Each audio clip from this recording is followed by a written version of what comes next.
Tem teatro no canto do bode e agora também no pagode.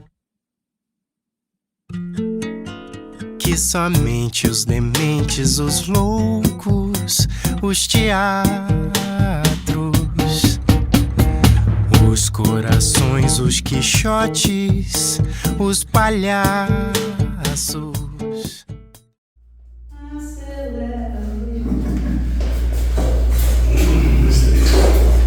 Bom, nós vamos dar início ao último episódio desse podcast, agora com todos os entrevistados, amigos e colegas aqui juntos.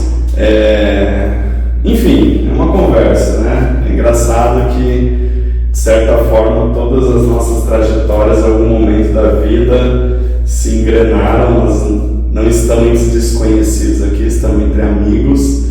E a gente falou muito sobre, enfim, o processo de cada um, de criação, de arte e de como chegou até aqui, né? Então eu já vou começar com uma pergunta bem bacana. E agora? Daqui pra frente? E agora, José? Para onde nós vamos? Tudo que eu sei que eu ainda estudo aqui. Quais são as expectativas? Se a gente olhar o cenário hoje, pensar as nossas produções, enfim, Zé compositor, eu no teatro, nosso professor, o Fabinho no canto.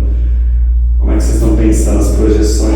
Tem esperança? Dá um trabalhinho aqui, né? Juntando tudo, dá um trabalhinho, quem sabe? Eu vejo como a gente comentou, eu ouvi vocês falarem e todos comentaram meio que na mesma linha, né? A gente segue produzindo, trabalhando e resistindo às duras penas. Sonhando. Às duras penas. É isso. A gente segue porque a gente faz isso. Porque é isso que a gente faz.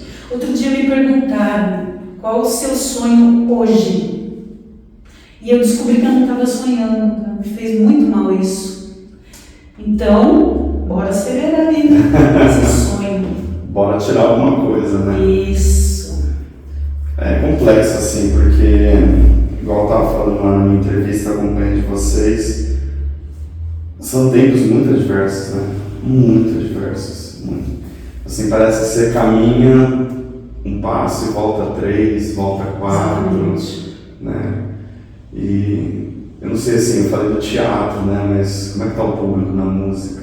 Mesma coisa, tem vários nichos, né? E depende do nicho. Eu estava comentando outro dia, no estúdio onde eu gravo, a gente falando aí do MPB praticamente morreu, né? Então aí você pega segmentos como o gospel, como o sertanejo universitário explodindo, né? E outros nichos que agonizam e respiram por aparelhos, né? Então é uma desigualdade muito grande, né? Que acho que reflete a desigualdade que nós temos na sociedade, etc. Nada é por acaso. Né? E como é que tá assim? Porque uma é na música popular, né? Mas o outro tá na música erudita. A música erudita no Brasil também é um assunto complexo, né? Da gente permanecer, né? A gente, quando fala da música erudita, a gente tem os grandes centros no Brasil, né? Que é São Paulo, Rio de Janeiro, São Paulo muito mais, né? Então a gente acaba que não encontra tantos lugares, tantos pontos de trabalho e oportunidades. Então é muito comum que nas suas formações, né, após sua formação, você não tem um núcleo profissional, uma companhia de ópera, um coro profissional. Então você também tem que criar meios de sobreviver através desse tipo de arte, né, de criações de recitais, né, e nós da música clássica acabamos indo para esse lugar também do ensino, que é o que eu faço hoje, mas faço também por paixão também, aonde eu amo.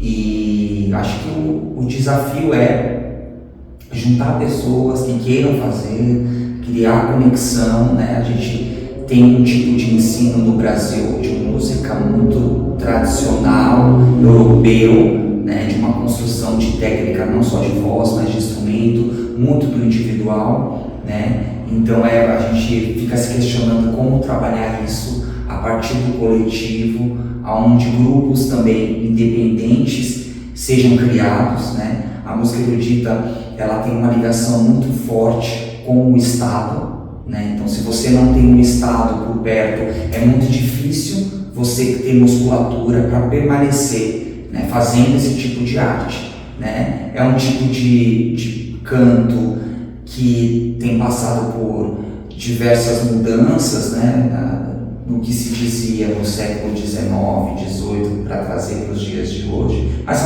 ao mesmo tempo também muitos temas que são que permanecem, né, pensando na nossa sociedade. Então também, de certa forma, é de resistência também. De resistência. Mas é uma resistência diferente, Fabinho, uma pergunta, né? No sentido de que é um segmento elitista que poucas pessoas têm acesso. Por exemplo, você falou do Estado, então você tem a OSESP, tem a Sinfônica do Rio de Janeiro, etc. Ou você entra nessas orquestras, né, e aí você tem um ótimo salário, etc. Ou você não tem muito por onde trabalhar, porque não existe uma barreira, mais ou menos, não? Como você falou, você vai para a sua escola, você vai trazer alguma... É mais ou menos isso? Eu creio que sim. Então, a gente depende desses lugares, né, onde o Estado, né, onde a política está inserida, né, ou seja, você acaba não tendo muitas oportunidades e a gente precisa desses meios. Então, é de fato uma arte elitista, talvez a gente possa dizer isso, porque muitas das vezes quem consome essa arte é de uma classe elitista. Seletiva, né? Até Exato.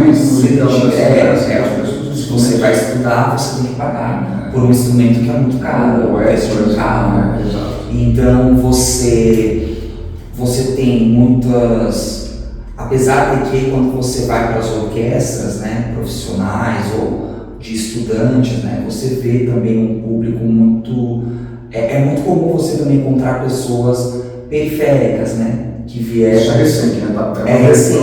É recente, né? Então assim, chega, mas de que forma que chega, né? A que ponto muda pessoas, muda famílias, né? Mas também é um tipo de música que dá muito significado para a vida de muitas pessoas. Mas também tem pessoas fazendo coisas bem legais, tipo Heliópolis, né? Exatamente. Essa maravilhosa. Exatamente. Lá tem o Instituto Professores apaixonados. Exatamente. Democratizando, né? Exato. Então acho que é o lance de oportunidade, né? Então assim, tem muita gente fazendo, né? Mas quando você vê uma oportunidade muito significativa, você percebe ainda que é muito selecionado, é um nicho muito pequeno, né? Então acho que passeamos dessa forma. Inclusive em Heliópolis, lá eles têm a companhia de teatro, a CIA Heliópolis, que é um trabalho fenomenal, mas no Morro também, que veio assim, eles pegam ruas lotadas, becos, vielas, assim, é um negócio. Então é isso, gente, sabe?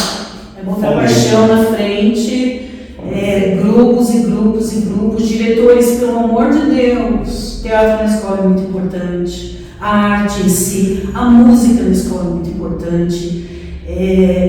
Eu acho que a gente tem que ir por esse caminho, não dá para sair, porque às vezes vai um pouquinho e depois volta tudo de novo, porque o outro gosta mais disso do que mais daquilo. Gente... Sim. Mas esses trabalhos, né, Heliópolis, por exemplo, são todos que não são pelo Estado, né? Pelo Estado. São homens, né? São homens, né? Não, esse da Heliópolis, eles estão há alguns anos já com fomento na cidade de São Paulo, né? Então assim, a lei de fomento, ela não é uma lei pequena, é uma lei para continuidade de grupos artísticos. Então assim, você está começando agora, você não vai conseguir um fomento, para quem tem 5, 10, 15, 20 anos, para poder se manter. E eu não sei hoje qual que é o orçamento do fomento, mas ele já foi orçamentos de 500 mil a 1 milhão por ano por grupo. Né? Então você tem uma estrutura de 1 milhão por ano para pagar ator, pagar... Mas isso é importante, Davi, só a continuidade. Continuidade, que é o que a gente não tem. Não adianta fazer um grupinho, apresentar um espetáculo e acabou. Né? Os prefeitos também das suas cidades, dos seus municípios, têm que entender que os grupos precisam ser valorizados. Financiados. Precisa ter uma troca, precisa trazer de fora, precisa levar para fora. Você pega essa lei Aldir Blanc, que é o maior recurso da história da cultura no Brasil, a maior. São 3 bilhões anuais, né? Mas o discurso é muito lindo lá em cima, porque quando chega aqui embaixo, quando chega aqui embaixo, assim, como que um artista vive com 8 mil reais por projeto? Eu já tive projetos de 100 mil reais no PROAC que não pagou o projeto inteiro, porque além do projeto em si, a gente tem que sobreviver, tem que ter o nosso salário, no mínimo uns 2 mil, 3 mil por mês, no mínimo, para poder viver bem hoje, né? Então, assim, e aí tem editais por aí que o projeto é 2 mil, o projeto. Que projeto que você faz com 2 mil? Entendeu? Não faz. Então, assim, não tem distribuição, e aí, às vezes, tem um discurso de que, ó, eu vou pôr valores menor para contemplar mais projetos, só que, às vezes, é necessário colocar um valor maior e contemplar projetos de grupos e pessoas que já estão há anos e que existem e sobrevivem da arte todos os dias, entendeu? Então, assim, lá os valores são muito altos, mas quando chega na ponta, acaba chegando de uma forma, assim, ridícula. E assim, é difícil o grupo ter continuidade, né? Agora você imagina nós, no interior de São Paulo, um grupinho pequeno, um projeto, conseguir de alguma forma mostrar um trabalho legal, né? O trabalho legal até aparece, mas em 7 anos de Grupo Teorema eu paguei de uma certa forma, entendeu? Eu, claro, recebia meu salário, mas cenário, tem ajuda? Não tem. Ator parece coisa de pipoca, né? Olha, tem que apresentar um negócio lá, corre todo mundo pra lá, mas ninguém quer saber como que é, se vai, se pode. Aí, muitas vezes o ator deixa de trabalhar, de ir no seu emprego para poder apresentar aquilo no meio da semana, entendeu? Então, assim, tem que vir desde o pequenininho até o maior, senão... E é curioso, né? Quando a gente pensa nos grupos, né? Tem muita coisa boa que acontece se a gente for se basear no nosso estado, no interior do estado. Muitos grupos de teatro, muitos grupos musicais, enfim, grupos de dança e muita gente querendo fazer, a fim de fazer e que tem como profissão mesmo. Eu quero atuar profissionalmente, eu quero ser um músico profissional. E aí, por falta de incentivo, por falta de apoio, por falta de trabalhos de continuidade, muitas pessoas ou elas deixam de fazer aquilo que ela quis como profissão, ou algumas que permanecem, né, elas vão, como disse anteriormente, elas vão para os polos maiores, para os grandes centros, onde já está todo mundo questionado, mas assim, é só lá que tem que ter a concentração isso da arte. Isso acontece muito no município, né? Exato. Foi uma coisa que eu aprendi, né? O pessoal, quando eu estava no conservatório, muita gente, porque eu vou para São Paulo, porque eu vou fazer isso, fazer aquilo. E um professor falou, gente, fiquem nos municípios e fortaleçam os seus grupos ali. Sabe? Porque você tem paixão por aquilo que você faz, você está falando mal da sua cidade aqui, você está fazendo alguma coisa por ela? Então fortaleça seu grupo ali, sabe? São Paulo, grandes centros, são consequências de trabalhos. Então não adianta você fugir disso. Então, prefeitos dos seus municípios, né, dê uma forma dos grupos conseguirem, sabe? Não estou falando dar dinheiro para todo mundo, não é isso. É facilitar o trabalho, né, para que as pessoas fiquem nos seus municípios e cresçam ali dentro. Esse discurso é importante também, pegando esse gancho do nosso aqui, acho que vale a gente falar com nós todos os artistas.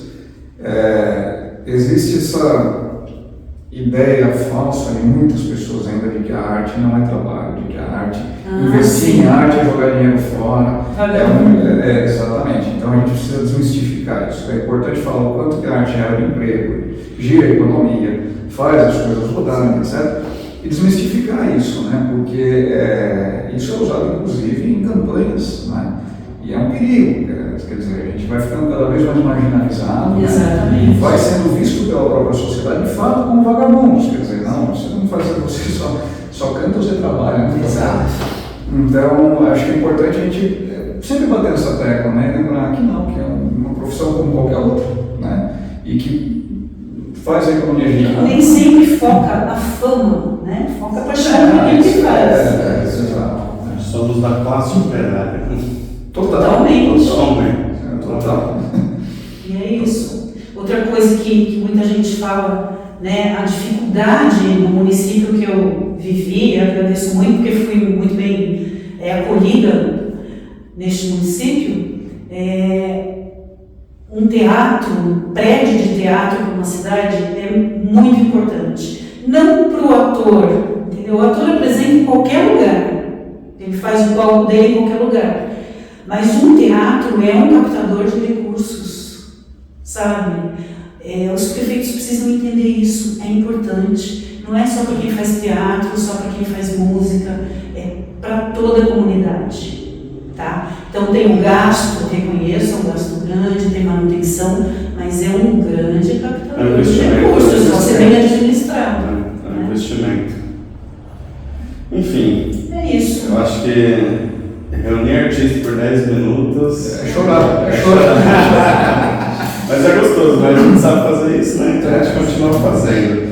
Eu queria agradecer primeiro a Elô, que é gestora do projeto, proponente do projeto, que convidou para fazer a parte pedagógica. Fiquei muito feliz quando vi o nome de vocês juntos também. Como eu falei, porque aqui a gente vai traçando nossos caminhos, né? Eu conheci lá no Cineasta na escola, estava aqui, sério, você estava? Tava, acho que oitavo, nono ano. Oitavo, nono ano, né? Então conheci ela lá, Fabinho, nas decorrências do próprio grupo, Secretaria de Cultura, acho que você trabalhava você estava estagiando, né? Estagiando. Zé eu conheci no bar. Eu tinha um professor que falava, os melhores projetos do mundo nascem na mesa de um bar, então nós estamos precisando beber mais. Então nós precisamos beber mais. Conheci o Zé no bar, comendo um espetinho, batendo um papo e a amizade veio até outro. E o Alce, que eu devo toda a minha vida teatral, acadêmica, essa mulher incrível. Enfim, não só eu acredito que o teatro em Boituva, a cultura em Boituva deve muito a você e também a nossa saudosa Dona Zilda também que teve um papel importantíssimo. Então, é uma gratidão a toda essa família. E é isso, o projeto ainda vai se estender, a gente tem outras publicações, vão acompanhando a gente. Beijo pra todo mundo. Valeu, galera. Podem vencer os dragões aliados aos caminhões e aos supermercados.